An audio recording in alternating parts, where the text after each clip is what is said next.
একটা কথা বলি শ্রদ্ধার সাথে, জীবনে যত ধরনের কষ্ট আসুক মুখটা বন্ধ রাখবেন, মুখটা বন্ধ রাখবেন। গালির পরিবর্তে গালি নয়, চিল্লানোর পরিবর্তে চিল্লানো নয়, হামলার পরিবর্তে হামলা নয়। আপনি করে ফেললে রব করবে না, এই পয়েন্ট এই জায়গায়। আপনি উত্তর দিয়ে দিলে রব উত্তর দিবে না, কিন্তু আপনি যদি বলেন যে আল্লাহ তোমার বান্দা কি করছে দেখো, আল্লাহ বিচার করবে। এবার আমি আপনাদেরকে শর্টকাটে বললে আপনারা বুঝতে পারবেন।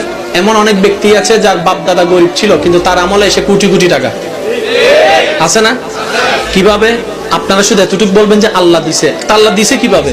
হয়তো ওনার পরিবারের কেউ একজন ওনার সম্পত্তি কেউ খেয়ে ফেলছে, দখল করে নিয়েছে। ওই দাদা কিংবা দাদার বাবা আল্লাহর কাছে বিচার দিচ্ছে, আল্লাহ তুমি আমাকে যা দিয়েছো তা তোমার বান্দা নিয়ে নিছে, যেহেতু বান্দাটা তোমার, আমাকে আমার হিসাব বুঝাই দিতে হবে, আমাকে আমার হিসাব বুঝাই দাও, তোমার বান্দা যেহেতু জায়গা দখল করছে। আল্লাহ পাক ওই বান্দার আমল নামার মধ্যে নাতির কিংবা নাতির পুতির আমলে 10 গুণ সম্পদ ব্যবস্থা করে দিয়েছে। আপনার মতামত, আপনার লাইক, আপনার শেয়ার আমাদের কাছে খুবই গুরুত্বপূর্ণ। তাই সঙ্গে থাকুন, সাথে থাকুন, পাশে থাকুন।